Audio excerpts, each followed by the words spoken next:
Dengue প্রতিরোধে বিশেষ উদ্যোগ নিল স্বাস্থ্য দফতর। উত্তর দিনাজপুর জেলার করণদিঘি বিধানসভার লাহুতারা ১ নম্বর গ্রাম পঞ্চায়েত এলাকায় ডেঙ্গু প্রতিরোধে বিশেষ সচেতনতা ও রোগ নিয়ন্ত্রণ কর্মসূচি পালন করা হলো। আজ বিভিন্ন গ্রামে মশা দমনের জন্য স্প্রে করা হয় এবং সাধারণ মানুষকে ডেঙ্গু সম্পর্কে সচেতন করা হয়। কর্মসূচির অংশ হিসেবে বাড়ি বাড়ি গিয়ে স্বাস্থ্যকর্মীরা মানুষকে বুঝিয়ে দেন বাড়ির আশেপাশে বা পতিত জমিতে কোথাও যেন জল জমে না থাকে, কারণ জমে থাকা জল থেকেই ডেঙ্গু বহনকারী মশার জন্ম হয়।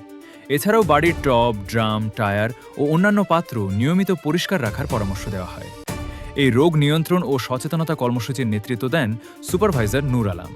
তার নেতৃত্বে স্বাস্থ্যকর্মীরা এলাকায় স্প্রে করার পাশাপাশি বাসিন্দাদের ডেঙ্গুর লক্ষণ ও প্রতিরোধ সম্পর্কে বিস্তারিত জানান।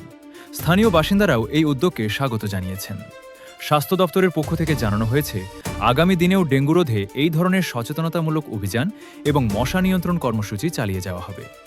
ডেঙ্গুর বিরুদ্ধে লড়াইয়ে প্রশাসনের পাশাপাশি সাধারণ মানুষের সচেতনতাই সবচেয়ে বড় অস্ত্র বলে মনে করছেন স্বাস্থ্যকর্মীরা। আপনাদের কাছে বিশেষ অনুরোধ, আপনারা বাড়ির আশেপাশে কোথাও জল জমতে দেবেন না। বর্ষাকালে জল জমলে সেখানে মশা, মাছি, বিভিন্ন রকম কীটপতঙ্গ ডিম পাড়ে এবং বাচ্চা ছাড়ে। সেখান থেকে আমাদের শরীরে ডেঙ্গু জাতীয় বিভিন্ন ভাইরাস ছড়িয়ে যায়।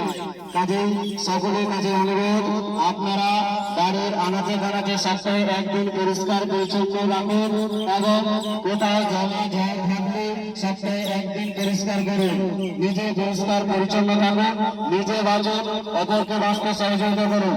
আপনার সুস্থতা কামনা করছি আমরা।